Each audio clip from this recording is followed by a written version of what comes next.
Hello everyone, আসসালামু আলাইকুম। আজকে একটা মজার পুষ্টিকর রেসিপি শেয়ার করব। কলা এবং গাজর দিয়ে এত সুন্দর কেক তৈরি করা যায়, এটা না দেখলে বিশ্বাস হবে না। এবং এই খাবারটা আমরা ইফতারে কিন্তু রাখতে পারি। কিভাবে তৈরি করেছি সেটা আপনাদের কাছে আমি এখন দেখাবো।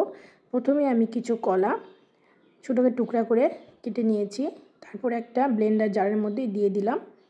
তার মধ্যে দিলাম একটা ডিম মুরগির। এখন দিব সয়াবিন তেল, চাইলে এখানে ঘি বা বাটার দিতে পারে। ভালো করে ব্লেন্ড করে এটাকে আমি নিয়ে নিলাম একটা বাটির মধ্যে। এই বাটিতেই দিয়ে দিলাম হাফ কাপের কম ময়দাগুলো আমি একবারে দেবো না, একটু একটু করে দেবো। আর 1 চা চামচ দিয়েছি বেকিং পাউডার। খুব আলতোভাবে এগুলোকে এখন মিশিয়ে নিব। মেশানো শেষ করে বাকি যে ময়দাটুকু ছিল সেটাও দিয়ে দিলাম। এখন ভালোভাবে এটাও মিশিয়ে নিব। ময়দাগুলো সব ভালোভাবে মেশানো হয়ে গেলে এর মধ্যে আমি আরও একটা মুরগির ডিম দিয়ে দিলাম। এটাকে ভালো করে ফেটিয়ে নিয়েছি।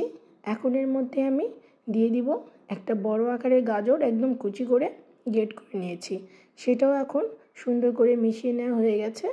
এটা একদিকে রেখে আমি যে বাটিগুলোতে এই কেকটা তৈরি করব সেই বাটিগুলো নিয়েছি। এর মধ্যে 1 ফোঁটা করে সয়াবিন তেল দিয়েছি, দিয়ে ভালোভাবে পুরা বাটি তেলটাকে লাগিয়ে নিলাম। এখন এই বাটির মধ্যে কেকের ব্যাটারটা ঢেলে দেব। একদম ফুল করে দিব না, একটু ফাঁকা রাখবো। কেকটা যেহেতু ফুলে উঠবে সে কারণে কিন্তু বাটিটা অবশ্যই ফাঁকা রাখতে হবে।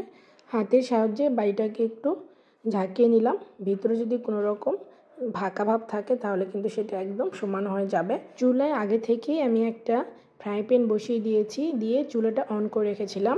এখন এই গরম পাতিলের মধ্যে আমি বাটিগুলোকে দিয়ে দিলাম। ভিতরে একটা স্ট্যান্ড বসিয়ে দিয়েছি, এর উপরে বাটিগুলোকে রেখেছি। 30 মিনিট ঢাকনা দিয়ে আমি এটাকে একদম লো থেকে মিডিয়াম হিটে রেখে বেক করে নেব। 30 মিনিট পরে আমি ঢাকনা খুলে একটা পরিষ্কার কাঠি দিয়ে চেক করে নেব যে এটা ভিতর থেকে ঠিকভাবে কুক হয়েছে কিনা। কাঠির গায়ে কোনো রকম ব্যাটার লাগে নেই, তার মানে এটা সুন্দরভাবে হয়ে গেছে। চুলা থেকে ঠান্ডা হলে নামিয়ে নিব, তারপর কেটে আপনাদেরকে দেখিয়ে দেবো এটা কত সুন্দর হয়েছে। কলা এবং গাজরের জন্য এটা অনেক মিষ্টি হয়েছে। এখানে চিনি না দিলে কিন্তু এটা খুবই পারফেক্ট হবে। সবাই ভালো থাকবেন, আল্লাহ হাফেজ।